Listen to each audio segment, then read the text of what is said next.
जी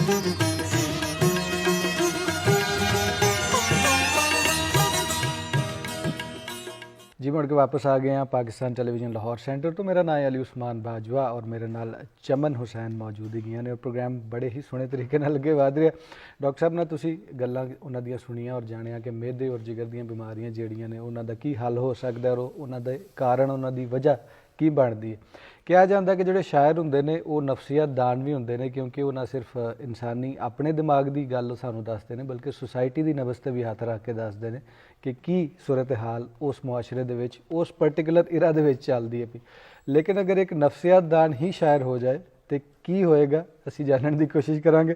साडे नाल मौजूद ने जनाब डॉक्टर इरशानुल हक चिश्ती साहब, वैसे तो प्रैक्टिशनर ने नफसियात के हवाले नाल लेकिन शायरी भी करते हैं। उर्दू की एक किताब आ चुकी है, पंजाबी का कलाम नवा नवा छोया। अस्सलाम वालेकुम डॉक्टर साहब। वालेकुम सलाम। कैसी तबीयत है तुहाडी? जी जज़ाकल्लाह। और कैसा रंगला सैट साडा पंजाबी का लग रहा है? आनी माशाअल्लाह सोना है।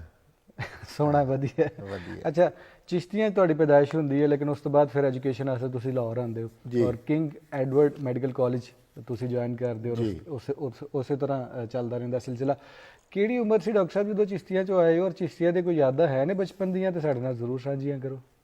जी जी बहुत नहीं क्योंकि एफएससी उतों की सी, उस तो बाद दाखला होया। उस वेले यादां ते बल्कि काफ़ी रंगीन होंदियां ने ते पूरा याद है। वो जड़ा एक बड़ा अमन का गहवारा जिहा सी, छोटा जिहा शहर सी, बड़ा पुरअमन और बड़े यादगार वक्त गुजरे ने उत्थे सजना बेलियां नाल। हुण बदल गया वो शहर डॉक्टर साहब? हाँ जी, हुण मैं जाना है उत्थे फ्री कैंप करन। एनुअली 2 फ्री कैंप करदा मैं सैकैट्री दे, उत्थे जाना है हर साल। ते हुण ते जाहिर है बदलना ही तो जमाना है। बदलाव जेड़ा है ना, बदलाव ही जिंदगी है। Change is the only constant. अच्छा डॉक्टर साहब, फिनोमिनन। हाँ जी। हाँ जी, तो जिहड़ी शायरी है वो चिश्तियां शहर तो शुरू हुई है या लाहौर आके शुरू हुई या उसकी की वजह किस तरह बनी है? क्या वाकई दिल ते सट वजी सी या कोई होर कहानी हुई है? जी वो ਇੱਥੇ ਹੀ ਸ਼ੁਰੂ ਹੋਈ ਸੀ ਲਾਹੌਰ ਆ ਕੇ। ਉਹਨੂੰ ਸੱਟ ਤੇ ਨਹੀਂ ਕਹਿੰਦੇ, ਉਹ ਸੈਲਫ ਡਿਸਕਵਰੀ ਕਹਿਣਾ ਜ਼ਿਆਦਾ ਬਿਹਤਰ ਹੈ। ਸੱਟ ਜਿਹੜਾ ਮੈਨੂੰ ਪਸੰਦ ਨਹੀਂ ਹੈ ਲਫ਼ਜ਼ ਸੱਟ ਜਿਹੜਾ ਨਾ, ਅਕਸਰ ਕਹਿੰਦੇ ਜੀ ਦਿਲ ਤੇ ਸੱਟ ਲੱਗ ਗਈ। ਉਹ ਤਾਂ ਸੈਲਫ ਡਿਸਕਵਰੀ ਹੈ। ਜਦੋਂ ਤੁਸੀਂ ਆਪਣੇ ਅੰਦਰ ਕੋਈ ਨਵੇਂ ਪੈਸ਼ਨਸ ਡਿਸਕਵਰ ਕਰਦੇ ਹੋ, ਉਹਨਾਂ ਨੂੰ ਅਗਰ ਤੁਸੀਂ ਫੀਲ ਕਰਕੇ ਔਰ ਕੋਈ ਲਫ਼ਜ਼ਾਂ ਵਿੱਚ ਥੋੜਾ ਬਹੁਤ ਪਰੋ ਦਿੰਦੇ ਹੋ ਤੇ ਉਹ ਸ਼ਾਇਰੀ ਕਹਿਲਾਉਂਦਾ ਹੈ। क्योंकि फीलिंग तो बगैर शायरी तो लफ्ज़ ने ना, तो लफ्ज़ां नाल ते ढेर किताबां भरियां पईयां ने। बिल्कुल इसी तरह ही सैल्फ एक्सप्लोरेशन भी है वे और जिहड़ी सट दा लफ्ज़ है ये कुछ शायरां नूं नागवार गुजर सकदा है कि डॉक्टर साहब साडे ते सट ही वजी सी असीं शायरी कीती है। वो अक्सर सट कह दिंदे ने, लेकिन देखो खुशी गम जिंदगी दा हिस्सा है जी। हिजर जिहड़ा ना, हिजर अगर उहनूं तुसीं फील करदे हो प्रॉपरली ते ਉਹ ਹਿਜਰ ਦੀ ਇੱਕ ਆਪਣੀ ਉਹਦਾ ਹੁਸਨ ਹੈ, ਉਹਦੀ ਇੱਕ ਆਪਣੀ ਨਵੇਕਲਾਪਨ ਹੈ। ਹਿਜਰ ਨਾ ਹੋਵੇ ਤੇ ਵਿਸਾਲ ਕਾਹਦਾ, ਉਹਦਾ ਵੀ ਸਵਾਦ ਕੋਈ। ਇਸ ਲਈ ਉਹਨੂੰ ਮਤਲਬ ਨਿਰਾ ਉਹ ਹਾਦਸਾ ਨਹੀਂ ਕਹਾਂਗੇ ਜਾਂ ਉਹ ਬਹੁਤ ਸੱਟ ਨਹੀਂ ਕਹਾਂਗੇ। ਮੇਰੇ ਹਿਸਾਬ ਨਾਲ ਤੇ ਉਹ ਇੱਕ ਪਾਰਟ ਹੈ ਇਸ ਸਾਰੇ ਸਫ਼ਰ ਦਾ, ਜ਼ਿੰਦਗੀ ਦੇ ਸਫ਼ਰ ਦਾ। ਵਿਸਾਲ, ਗਮ, ਹਿਜਰ ਤੇ ਮਿਲਣਾ ਵਿਛੜਨਾ। ना विछोड़े तो बगैर मिलन का स्वाद नहीं। बिल्कुल इसी तरह जी। अच्छा, तो तुसी ये कहना चाह रहे हो कि ये हादसा नहीं सी, सानिया सी तुहाडा? चलो कोई भी लफ्ज़ां की पिया मारा ले के शायरी जड़ा है वो एक मैं तो मुकद्दस पैशन समझ के ही हमेशा करता रहा और मैं कोई प्रोफेशनल शायर नहीं। लफ्ज़ां की गल है सारी क्योंकि लफ्ज़ां के जरिए तुसी शायरी करनी होंदी है तो लफ्ज़ां की खेड ही है, लफ्ज़ां की जादूगरी। अच्छा, अगर वेखिया जाए तो उर्दू च तुसी शायरी करदे हो और पंजाबी च थोड़ी जरा घट शायरी स्टार्ट की है। एक तो दी वजह की बनी अपनी माँ बोली वाल क्यों नहीं आए और दूजा ओवरऑल अगर वेखिया जाए पंजाबी लिटरेचर की अगर गल करिए तो वो कित्थे तुहानूं लगदा ज़ाती तौर पर कित्थे खलोता है और क्यों खलोता है उत्थे? देखो जी, जो विजडम है सारी ईस्ट दी वो अगर देखा जाए सरजमीन तो सारी पंजाबी की जुबान दे विच फुटी है जी। और साडे जिन्ने जिन्ने बड़े बुजुर्ग ने आरफाना कलाम वाले वो सारा पंजाबी च है और उर्दू विच सवाए गालिब और इकबाल तो बाकी उस लैवल का मैं तो कोई भी कलाम नहीं पाता। लेकिन वो एक्सपोजर की गल है, माँ बोली नाल वैसे ही ज्यादती कुछ हो रही है, पता नहीं उन्होंने ਬੋਲਣ 'ਚ ਲੋਕ ਸ਼ਰਮਾਉਂਦੇ ਨੇ, ਕੋਈ ਝਿਜਕ ਮਹਿਸੂਸ ਕਰਦੇ ਨੇ। ਅਕਸਰ ਮਹਿਫਲਾਂ 'ਚ ਤੁਸੀਂ ਦੇਖਿਆ ਹੋਣਾ ਕੋਈ ਪੰਜਾਬੀ ਬੋਲਦਾ ਹੈ ਤੇ ਉਹ ਬੜਾ ਔਕਵਰਡ ਜਿਹਾ ਲੋਕ ਸਮਝਦੇ ਨੇ। ਤੇ ਇਹ ਇੱਕ ਡਿਸਕ੍ਰਿਮੀਨੇਸ਼ਨ ਦੀ ਵਜ੍ਹਾ ਨਾਲ ਇਹ ਸਫ਼ਰ ਕੀਤਾ। ਮੇਰਾ ਵੀ ਸ਼ਾਇਦ ਐਕਸਪੋਜ਼ਰ ਕਿਉਂਕਿ ਕਾਲਜਾਂ ਵਿੱਚ ਆ ਕੇ ਫਿਰ ਘਟ ਗਿਆ ਪੰਜਾਬੀ ਵੱਲ, ਔਰ ਉਸ ਵਜ੍ਹਾ ਨਾਲ ਫਿਰ ਜੋ ਮੀਡੀਅਮ ਤੁਹਾਡੇ ਰੋਜ਼ੋ ਸ਼ਬਦ 'ਚ ਚੱਲ ਰਿਹਾ ਹੋਵੇ ਤੁਸੀਂ ਜ਼ਿਆਦਾ ਫਿਰ ਉਹਦੇ 'ਚ ਐਕਸਪ੍ਰੈਸ ਕਰਨਾ ਸ਼ੁਰੂ ਕਰ ਦਿੰਦੇ ਹੋ। ਵਰਨਾ ਬੁੱਲੇ ਸ਼ਾਹ ਦੇਖ ਲਓ, ਵਾਰਿਸ ਸ਼ਾਹ ਦੇਖ ਲਓ, ਹਜ਼ਰਤ ਬਾਬਾ ਫਰੀਦ ਰਹਿਮਤੁल्लाह अलैह, बाबा फरीद गंज शक्कर देख लो, गुलाम फरीद देख लो, पंजाबी च ऐसा अदब तखलीक होया। ਸ਼ਾਹ ਹੁਸੈਨ ਸਾਹਿਬ ਵੇਖ ਲਓ, ਬੜੇ ਵੱਡੇ ਨਾਂ ਹੈਗੇ ਬੜੇ ਨੇ। ਵੱਡੇ ਨਾਂ। ਅੱਛਾ, ਸਾਈਕੈਟਰੀ ਤੁਸੀਂ ਪ੍ਰੈਕਟਿਸ ਕਰਦੇ ਹੋ ਔਰ ਕਾਫੀ ਅਰਸੇ ਤੋਂ ਕਰ ਵੀ ਰਹੇ ਹੋ ਜੀ। ਇਹ ਦੱਸੋ ਕਿ ਜਦੋਂ ਮਾਂ ਬੋਲੀ ਕਿਸੇ ਕੋਲੋਂ ਖੁੱਸ ਜਾਂਦੀ ਹੈ, ਕਿਸੇ ਬੱਚੇ ਕੋਲੋਂ, ਔਰ ਕਿਸੇ ਉਹ ਕੰਪਲੈਕਸ ਦਾ ਜਦੋਂ ਸ਼ਿਕਾਰ ਬਣ ਜਾਂਦਾ ਜ਼ੁਬਾਨ ਦੀ ਵਜ੍ਹਾ ਤੋਂ, ਓਵਰਆਲ ਇੰਪੈਕਟ ਸੁਸਾਇਟੀ ਤੇ ਕੀ ਪੈਂਦਾ ਹੈ ਔਰ ਉਹਦੀ ਪਰਸਨਲ ਗਰੋਥ, ਬੱਚੇ ਦੀ ਐਜੂਕੇਸ਼ਨ ਦੇ ਹਵਾਲੇ ਨਾਲ, ਫਿਰ ਕਰੀਅਰ ਦੇ ਹਵਾਲੇ ਨਾਲ ਕਿੰਨੀ ਇੰਪੈਕਟਫੁਲ ਹੋ ਜਾਂਦੀ ਹੈ ਕਿ ਉਹਨੂੰ ਇੱਕ ਜ਼ੁਬਾਨ ਨਹੀਂ ਆ ਰਹੀ ਲੇਕਿਨ ਉਹਨੂੰ ਪਤਾ ਹੈ ਚੀਜ਼ਾਂ ਦਾ, ਉਹ ਐਕਸਪ੍ਰੈਸ ਨਹੀਂ ਕਰ ਸਕ ਰਿਹਾ, ਉਹਨੂੰ ਅੰਗਰੇਜ਼ੀ ਨਹੀਂ ਆਉਂਦੀ ਜਾਂ ਸ਼ਾਇਦ ਉਰਦੂ ਬਿਹਤਰ ਤਰੀਕੇ ਨਾਲ ਲਹਿਜੇ ਨਾਲ ਨਹੀਂ ਆਉਂਦੀ, ਤਾਂ ਉਹਦੀ ਮਾਂ ਬੋਲੀ ਉਹਦੇ ਕੋਲ ਖੋਲ ਹੀ ਜਾਏ, ਅਗਰ ਪੰਜਾਬੀ ਖੋਲ ਹੀ ਜਾਏ, ਤਾਂ ਓਵਰਆਲ ਇੰਪੈਕਟ ਜਿਹੜਾ ਪੂਰੀ ਸੁਸਾਇਟੀ ਤੇ ਪੈਣਾ ਉਹ ਕਿਵੇਂ ਵੇਖਦੇ ਹੋ? ਨਹੀਂ ਦੇਖੋ, ਜ਼ੁਬਾਨ ਜਿਹੜੀ ਨਾ ਕੋਈ ਵੀ ਅਗਰ ਉਹ ਘਰ ਦੇ ਵਿੱਚ ਉਹਦੇ ਕੋਈ ਉਰਦੂ ਰਾਇਜ ਹੈ ਜਾਂ ਇੰਗਲਿਸ਼ ਰਾਇਜ ਹੈ ਫਿਰ ਹੀ ਪੰਜਾਬੀ ਖੁੱਸੇਗੀ ਨਾ।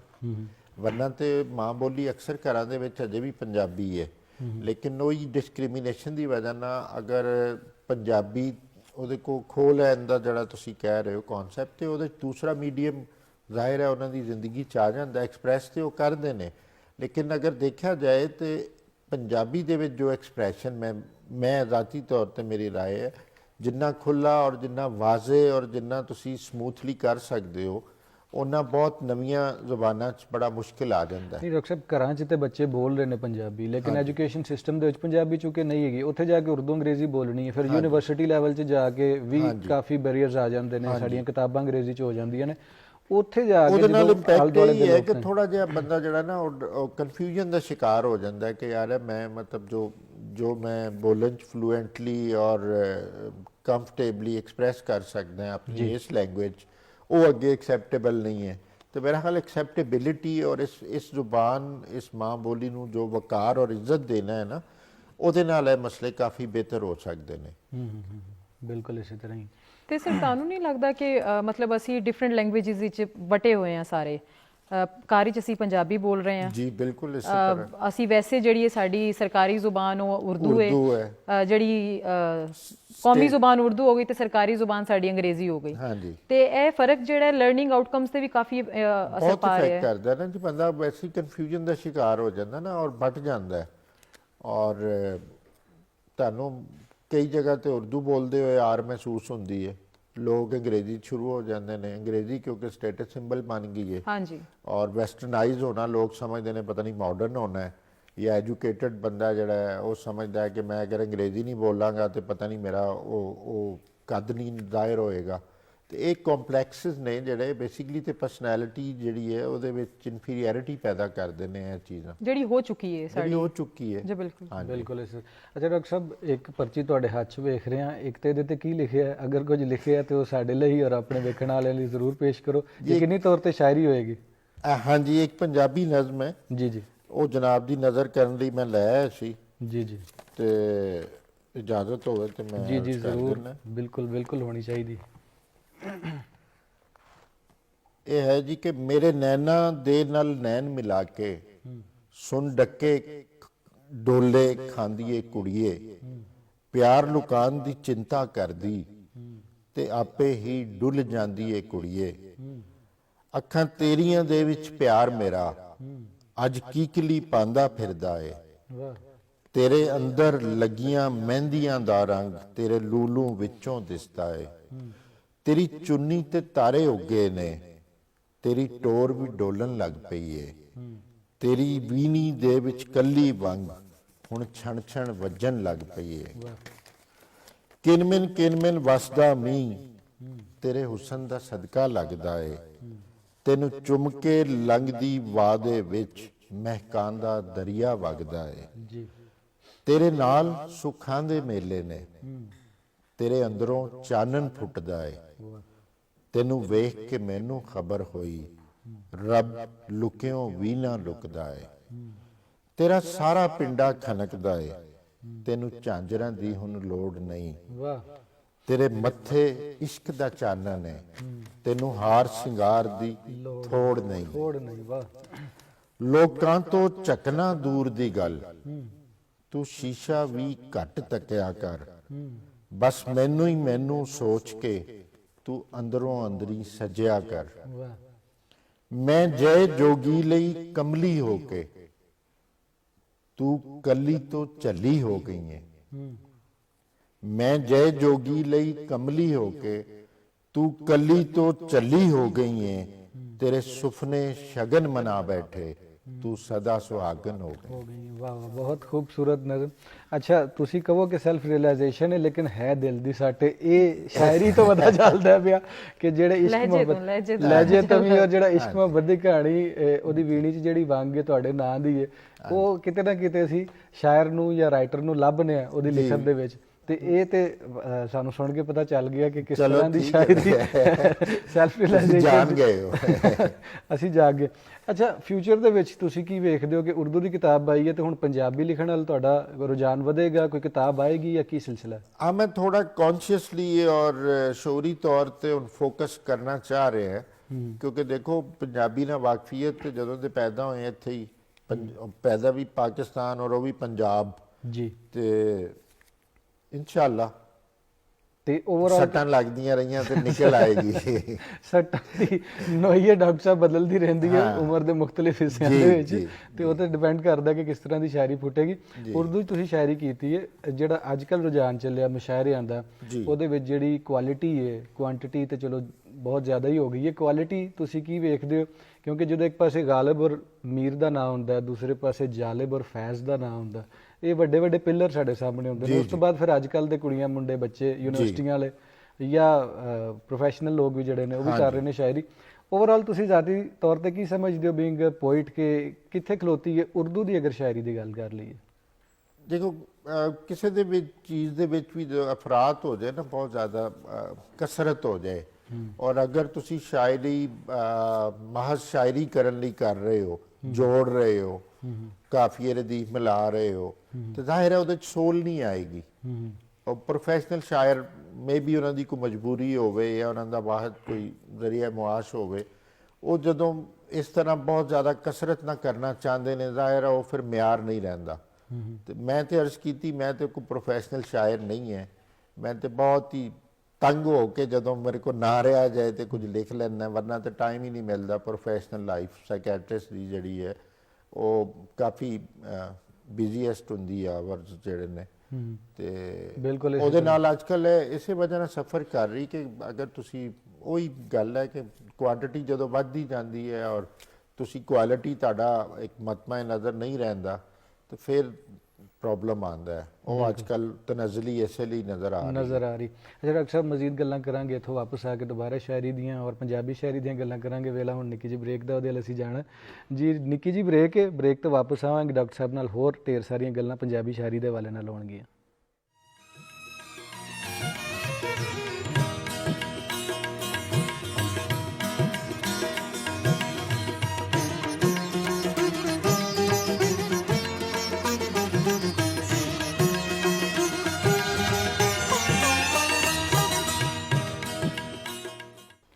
ਸੰਗੀਓ ਤੇ ਸਿੱਖਿਓ, ਤੁਸੀਂ ਵੇਖ ਰਹੇ ਸੋ ਪ੍ਰੋਗਰਾਮ ਅੱਜ ਦਾ ਮਹਿਮਾਨ। ਤੇ ਅਸੀਂ ਬ੍ਰੇਕ ਤੇ ਗਏ ਸਾਂ ਇੱਕ ਬਹੁਤ ਹੀ ਖੂਬਸੂਰਤ ਜਿਹੜੀ ਨਜ਼ਮ ਤੇ ਸ਼ਾਇਰੀ ਦੇ ਨਾਲ ਇਹਸਾਨੁਲ ਹਕ ਸਾਹਿਬ ਨਾਲ, ਤੇ ਵਾਪਸ ਆਨੇ ਆ ਉਹਨਾਂ ਦੇ ਕੋਲੋਂ ਵਾਪਸ ਸਵਾਲ ਪੁੱਛਣੇ ਆ। ਜੀ ਸਰ, ਤੁਸੀਂ ਜਿਹੜੀ ਗੱਲ ਕਰ ਰਹੇ ਸੀ, ਮੇਰਾ ਇੱਕ ਸਵਾਲ ਸੀ ਕਿ ਤੁਸੀਂ ਇੱਕ ਤੇ ਸਾਈਕੈਟ੍ਰਿਸਟ ਹੋ, ਦੂਸਰਾ ਸ਼ਾਇਰ ਵੀ ਹੋ, ਤੇ ਕੀ ਜਿਹੜੀ ਤੁਹਾਡੀ ਸਟੱਡੀ ਹੈ ਉਹਨੇ ਕੋਈ ਇਫੈਕਟ ਜਾਂ ਇੰਪੈਕਟ ਪਾਏ ਇਹਦੇ ਉੱਤੇ ਤੁਹਾਡੀ ਸ਼ਾਇਰੀ ਤੇ?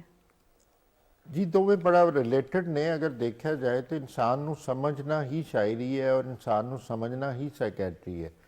ਔਰ ਜਦੋਂ ਤੁਸੀਂ ਇਨਸਾਨੀ ਜਜ਼ਬਾਤ ਔਰ ਇਨਸਾਨੀ ਮਹਿਸੂਸਾਤ ਨੂੰ ਉਸ ਤਰ੍ਹਾਂ ਸਟੱਡੀ ਕਰਦੇ ਹੋ ਸਾਈਕੈਟਰੀ ਦੇ ਵਿੱਚ, ਉਸੇ ਤਰ੍ਹਾਂ ਤੁਸੀਂ ਸ਼ਾਇਰੀ ਦੇ ਵਿੱਚ ਉਹਨਾਂ ਦਾ ਇਜ਼ਹਾਰ ਕਰਦੇ ਹੋ, ਤਾਂ ਕਾਫੀ ਰਿਲੇਟਡ ਨੇ ਦੋਵੇਂ।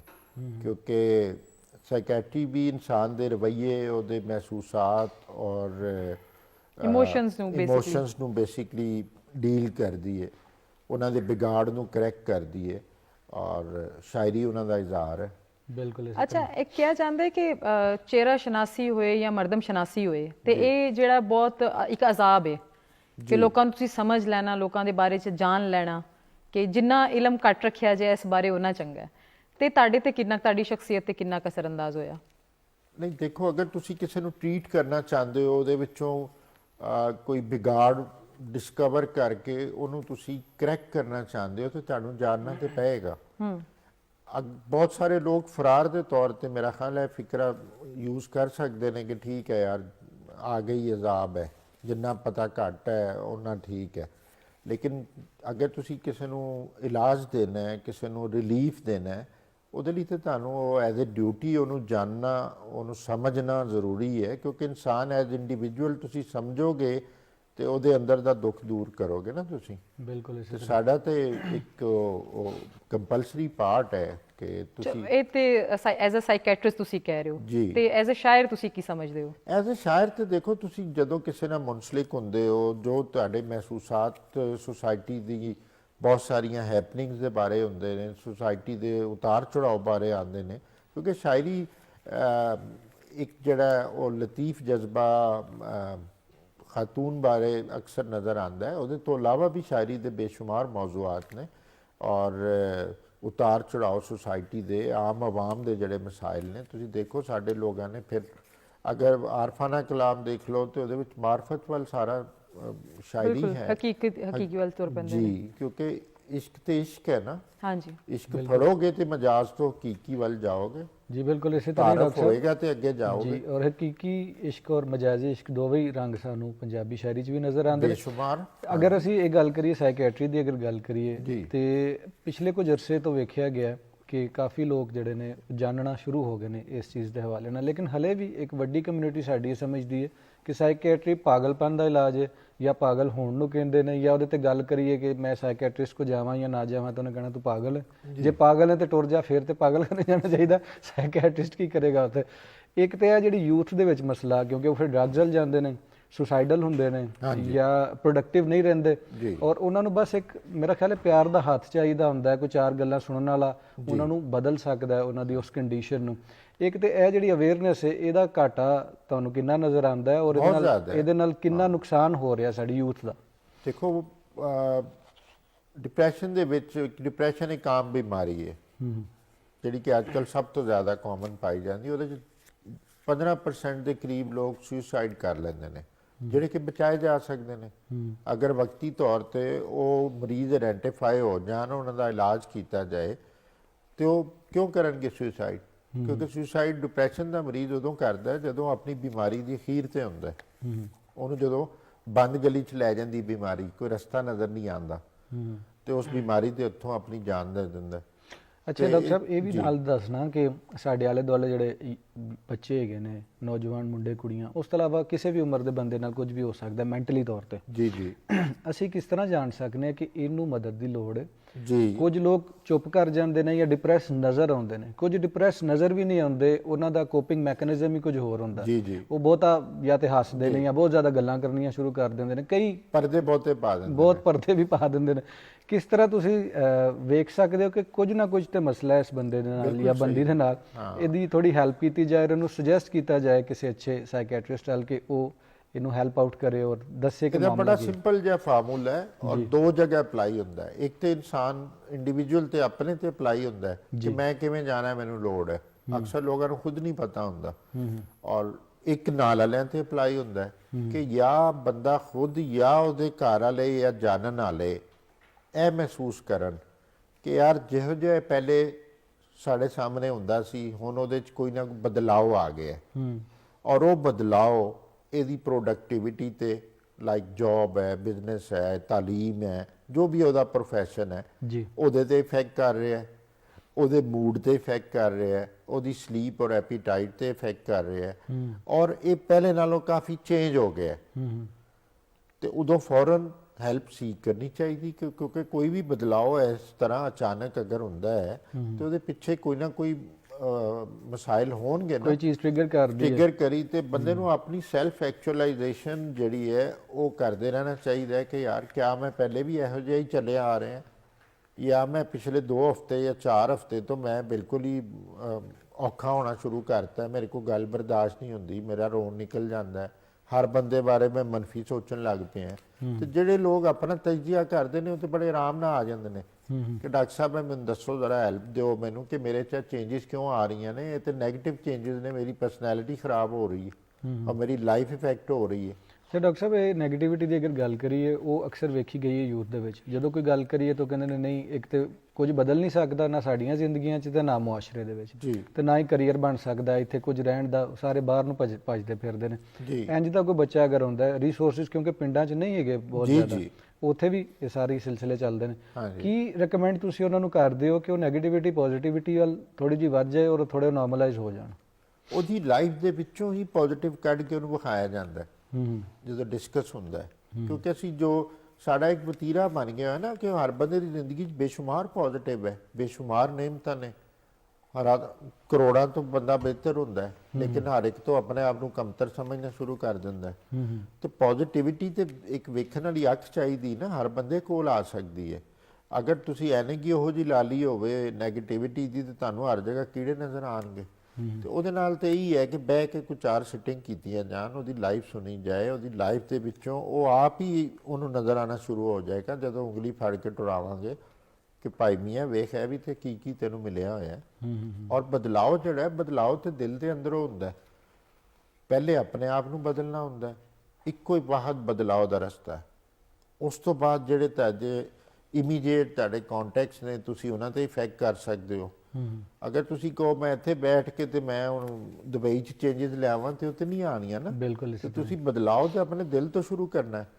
ਇਹ ਤੇ ਬਹਾਨੇ ਹੁੰਦੇ ਨੇ ਨਾ ਕਿ ਜੀ ਇੱਥੇ ਕੁਝ ਨਹੀਂ ਬਦਲਣਾ, ਵੀ ਤੁਸੀਂ ਬਦਲੇ ਹੋ। ਬਿਲਕੁਲ ਇਸੇ ਤਰ੍ਹਾਂ ਹੀ। ਅੱਛਾ ਡਾਕਟਰ ਸਾਹਿਬ ਇਹ ਦੱਸਿਆ ਜਾਂਦਾ ਕਿ ਜਿਹੜਾ ਆਰਟ ਹੁੰਦਾ ਹੈ ਔਰ ਲਿਟਰੇਚਰ ਹੁੰਦਾ ਹੈ ਇਹ ਪਰਸਨੈਲਿਟੀ ਗਰੂਮਿੰਗ ਵੀ ਕਰਦਾ ਹੈ, ਔਰ ਪੂਰੀ ਸੁਸਾਇਟੀ 'ਚ ਅਗਰ ਪੜ੍ਹਨ ਦੀ ਆਦਤ ਜ਼ਿਆਦਾ ਵੱਧ ਜਾਏ, ਲਿਖਣ ਦੀ ਵੱਧ ਜਾਏ, ਮਿਊਜ਼ਿਕ ਹੋ ਜਾਏ, ਥੀਏਟਰ ਹੋ ਜਾਏ ਜਾਂ ਬਾਕੀ ਫਾਰਮਸ ਆਫ ਆਰਟ ਨੇ, ਉਹਦੀ ਵਜ੍ਹਾ ਤੋਂ ਸੁਸਾਇਟੀ ਨਾਰਮਲਾਈਜ਼ ਰਹਿੰਦੀ ਹੈ, ਡੀਟੌਕਸੀਫਾਈ ਹੁੰਦੀ ਹੈ ਔਰ ਤੁਸੀਂ ਇੰਗੇਜ ਵੀ ਹੁੰਦੇ ਹੋ ਔਰ ਮੈਂਟਲ ਹੈਲਥ ਵੀ ਬਿਹਤਰ ਹੁੰਦੀ ਹੈ। ਜੀ ਤੁਸੀਂ ਇਹ ਦੱਸੋ ਕਿ ਇਹ ਜਿਹੜਾ ਕੁਝ ਅਰਸੇ ਤੋਂ ਅਸੀਂ ਵੇਖਦੇ ਹਾਂ ਕਿ ਜਿਹੜਾ ਆਰਟ ਖੋਹ ਲਿਆ ਗਿਆ ਬੱਚਿਆਂ ਕੋਲੋਂ, ਜੀ ਸਕੂਲ ਕਾਲਜਸ ਦੇ ਵਿੱਚ ਵੀ, ਯੂਨੀਵਰਸਿਟੀ ਵਿੱਚ ਪਹਿਲੇ ਬਹੁਤ ਜ਼ਿਆਦਾ ਸਪੋਰਟਸ ਵੀ ਹੁੰਦੀਆਂ ਸਨ, ਬੜਾ ਕੁਝ, ਹੁਣ ਉਹ ਥੋੜਾ ਦਾ ਰੁਝਾਨ ਘੱਟ ਹੈ। ਇਹ ਬੱਚੇ ਦੀ ਈਵਨ ਅਗਰ ਉਹ ਕੋਈ ਹੋਰ ਜੌਬ ਵੀ ਕਰਦਾ ਪਿਆ ਆਰਟ ਤੋਂ ਇਲਾਵਾ, ਉਹਦੇ ਤੇ ਵੀ ਇੰਪੈਕਟ ਕਿਸ ਤਰ੍ਹਾਂ ਹੁੰਦਾ? ਦੇਖੋ ਆਰਟ ਜਿਹੜਾ ਨਾ, ਆਰਟ ਤੇ ਇੱਕ ਬਹੁਤ ਬੜਾ ਤੁਹਾਡਾ ਇਲਾਜ ਹੈ ਬਹੁਤ ਸਾਰੇ ਗਮਾਂ ਦਾ, ਬਹੁਤ ਸਾਰੇ ਦੁੱਖਾਂ ਦਾ, ਬਹੁਤ ਸਾਰੀ ਤੁਹਾਡੀ ਡੈਪਰੀਵੇਸ਼ਨ ਦਾ, ਤੁਹਾਨੂੰ ਇੱਕ ਐਸਾ ਮਹਿਫੂਜ਼ ਪਨਾਹਗਾਹ ਦਿੰਦਾ ਹੈ। ਸਾਈਕੈਟਰੀ ਦੇ ਵਿੱਚ ਤੇ ਸਾਈਕੋਥੈਰੇਪੀ ਦੇ ਵਿੱਚ ਹੁਣ ਆਰਟ ਥੈਰੇਪੀ ਵੀ ਇੱਕ ਬਹੁਤ ਬੜਾ ਮੁਕਾਮ ਰੱਖਦੀ ਹੈ। ਅਕਸਰ ਲੋਕਾਂ ਨੂੰ ਆਰਟ ਕਰਾਇਆ ਜਾਂਦਾ ਹੈ, ਜ਼ਿਹਨੀ ਮਰੀਜ਼ਾਂ ਨੂੰ, ਔਰ ਉਹਨਾਂ ਦੇ ਡਿਪਰੈਸ਼ਨ ਔਰ ਸ਼ਿਜ਼ੋਫਰੀਨੀਆ ਵਗੈਰਾ ਨੂੰ ਟ੍ਰੀਟ ਕੀਤਾ ਜਾਂਦਾ ਹੈ। ਤੇ ਅਗਰ ਸਾਡੀ ਕਾਮਨ ਲਾਈਫ ਦੇ ਵਿੱਚ ਇੱਕ ਆਰਟ ਦਾ ਖਾਤਰ ਖਾ ਦਖਲ ਰਹੇਗਾ ਤੇ ਨੈਚੁਰਲੀ ਅਸੀਂ ਬਚ ਜਾਵਾਂਗੇ ਬਹੁਤ ਸਾਰੀਆਂ ਨੈਗੇਟਿਵਿਟੀਜ਼ ਤੋਂ, ਬਿਮਾਰੀਆਂ ਤੋਂ, ਔਰ ਮੁਆਸ਼ਰੇ ਦੀ ਜਿਹੜੀ ਸਿਚੁਏਸ਼ਨ ਹੈ ਉਹ ਵੀ ਜ਼ਿਆਦਾ ਮੁਨਾਸਿਬ ਰਹੇਗੀ। ਆਰਟ ਜਿਹੜਾ ਨਾ ਤੁਹਾਡੀ ਡੈਲੀਕੇਸੀ ਲਿਆਂਦਾ ਹੈ, ਤੁਹਾਡੇ 'ਚ ਹਸਾਸੀਅਤ ਲਿਆਂਦਾ ਹੈ, ਤੁਸੀਂ ਦੂਸਰਿਆਂ ਨੂੰ ਫੀਲ ਕਰਦੇ ਹੋ। ਤੁਸੀਂ ਇਸ ਤਰ੍ਹਾਂ ਅੱਜ ਕੱਲ੍ਹ ਦੇ ਜੋ ਇੰਡੀਵਿਜੂਅਲ ਤੁਹਾਨੂੰ ਨਜ਼ਰ ਆਉਂਦੇ ਨੇ ਇਨਟੋਲਰੈਂਟ ਔਰ ਜਿਨ੍ਹਾਂ 'ਚ ਬਰਦਾਸ਼ਤ ਨਹੀਂ ਹੈ, ਜਿਹੜੇ ਦੂਸਰੇ ਦਾ ਅਹਿਸਾਸ ਨਹੀਂ ਰੱਖਦੇ, ਇਹ ਚੀਜ਼ਾਂ ਨਹੀਂ ਹੁੰਦੀਆਂ। ਤੁਸੀਂ ਆਰਟਿਸਟ ਬੰਦੇ ਨੂੰ ਦੇਖੋ, ਡਾਊਨ ਟੂ ਅਰਥ ਹੋਏਗਾ ਔਰ ਦੂਸਰੇ ਦੇ ਹਰ ਅਹਿਸਾਸ ਨੂੰ ਲੈ ਕੇ ਨਾਲ ਚੱਲੇਗਾ। ਅੱਜ ਕੱਲ੍ਹ ਤੇ ਬੇਹਿੱਸੀ ਜਿਹੜੀ ਆ ਗਈ ਮੁਆਸ਼ਰੇ 'ਚ, ਉਹਨੂੰ ਬਹੁਤ ਬਹੁਤ ਹੱਦ ਤੱਕ ਤੁਸੀਂ ਆਰਟ ਸਕੂਲਾਂ 'ਚ ਇੰਟਰੋਡਿਊਸ ਕਰਾ ਕੇ ਘਟਾ ਸਕਦੇ ਹੋ। ਹਰ ਸ਼ੋਬਾ ਜ਼ਿੰਦਗੀ 'ਚ ਤੁਸੀਂ ਫਨੂਨ ਲਤੀਫਾ ਨੂੰ ਲਿਆ ਕੇ ਘਟਾ ਸਕਦੇ ਹੋ। ਬਿਲਕੁਲ ਘਟਾ ਸਕਦੇ। ਅੱਛਾ ਡਾਕਟਰ ਸਾਹਿਬ ਸ਼ਾਇਰ ਜਿਹੜਾ ਹੁੰਦਾ ਉਹ ਆਪਣੇ ਆਪਣੇ ਤਰੀਕੇ ਨਾਲ ਕਈ ਸ਼ਾਇਰ ਲਿਖਦੇ ਨੇ, ਰਾਈਟਰ ਵੀ ਇਸੇ ਤਰ੍ਹਾਂ, ਹਰ ਕਿਸੇ ਦਾ ਆਪਣੀ ਸਿਚੁਏਸ਼ਨ ਹੁੰਦੀ ਹੈ। ਜ਼ਿਆਦਾਤਰ ਕਹਿੰਦੇ ਨੇ ਜੀ ਆਮਦ ਹੁੰਦੀ ਹੈ, ਆਵਰਦ ਜ਼ਰਾ ਘੱਟ ਹੁੰਦਾ। ਤੁਹਾਡੀ ਕੀ ਕਹਾਣੀ ਹੈ, ਆਮਦ ਹੀ ਹੁੰਦੀ ਹੈ ਜਾਂ ਬਹਿ ਕੇ ਵੀ ਕੁਝ ਸਿਲਸਿਲਾਕਾਰ ਠੀਕ ਕਰਦੇ ਹੋ? ਮੈਂ ਤੇ ਜੀ ਬਿਲਕੁਲ, ਮੈਂ ਦੱਸਿਆ ਜਦੋਂ ਮੈਨੂੰ ਬਹੁਤ ਮਜਬੂਰੀ ਹੋਵੇ ਤੇ ਫਿਰ ਲਿਖਦਾ। ਯਾਨੀ ਕਿ ਕੋਈ ਚੀਜ਼ ਹਾਲਾਤ ਇੰਨੇ ਹਾਵੀ ਹੋ ਜਾਣ ਕਿ ਤੁਹਾਡੇ ਕੋਲ ਇਖਤਿਆਰ ਨਾ ਰਵੇ। ਹਾਂ, ਕਿਉਂਕਿ ਸ਼ੌਰੀ ਤੌਰ ਤੇ ਲਿਖਦਾ ਹੁੰਦਾ ਤੇ ਉਹਨੂੰ ਪਤਾ ਨਹੀਂ ਕਿੰਨੀਆਂ ਕਿਤਾਬਾਂ ਆਈਆਂ ਹੁੰਦੀਆਂ, ਜਿਵੇਂ ਹੁਣ ਬੁਢਾਪੇ 'ਚ ਐਂਟਰ ਹੋ ਗਏ ਤੇ ਮੈਂ ਤੇ ਇੱਕ ਕਿਤਾਬ ਬੜੀ ਮੁਸ਼ਕਿਲ ਨਾਲ ਬਣੀ ਮੇਰੀ ਉਹ। ਬਿਲਕੁਲ ਮੈਂ ਬਹੁਤ ਘੱਟ ਲਿਖਦਾ ਔਰ ਜਦੋਂ ਬਹੁਤ ਜ਼ਿਆਦਾ ਜ਼ਰੂਰਤ ਹੋਵੇ ਉਦੋਂ ਲਿਖਦਾ। ਡਾਕਟਰ ਸਾਹਿਬ ਤੁਸੀਂ ਬਹੁਤ ਘੱਟ ਲਿਖਦੇ ਹੋ, ਉਹਦੇ 'ਚ ਜਿਹੜਾ ਘੱਟ ਜਿਹਾ ਲਿਖਿਆ ਉਹ ਅਗਰ ਸਾਡੇ ਨਾਲ ਸਾਂਝਾ ਕਰਦੇ ਹੋ ਤੇ ਬਹੁਤ ਵਧੀਆ ਵੀ ਹੋ ਜਾਏਗਾ ਔਰ ਵੱਡਾ ਵੀ ਵਧੀਆ ਕੰਮ ਜੀ। ਮੈਂ ਇੱਕ ਆਜ਼ਾਦ ਨਜ਼ਮ ਹੈ ਪੰਜਾਬੀ ਦੀ, ਉਹ ਜਨਾਬ ਨੂੰ ਸੁਣਾ ਦਿੰਦਾ। ਜੀ ਜੀ। ਖਬਰੇ ਉਹਨਾਂ ਘੜੀਆਂ ਨੂੰ ਰੱਬ ਨੇ ਵਜ਼ੂ ਕਾਸ ਦੇ ਨਾਲ ਕਰਾਇਆ ਸੀ ਜਿਨ੍ਹਾਂ ਵਿੱਚ ਉਸ ਭਾਗ ਪਰੀ ਨੂੰ ਬਣਾਇਆ ਸੀ। ਵਾਹ। ਡੁੱਲਦੀ ਹੋਈ ਜਵਾਨੀ ਦੇ ਅਥਰੇ ਦਰਿਆ ਵਿੱਚ ਹੁਲਾਰੇ ਲੈ ਕੇ ਵੀ ਉਹਦੇ ਅੰਦਰ ਅੱਜ ਵੀ ਉਹੀ ਉਹ ਸ਼ਟਾਪੂ ਤੇ ਗੀਟੀਆਂ ਖੇਡਦੀ ਇੱਕ ਦੋ ਗੁੱਤੀ ਬਾਲੜੀ ਤੁਰਦੀ ਦਿਸਦੀ ਹੈ। ਵਾਹ।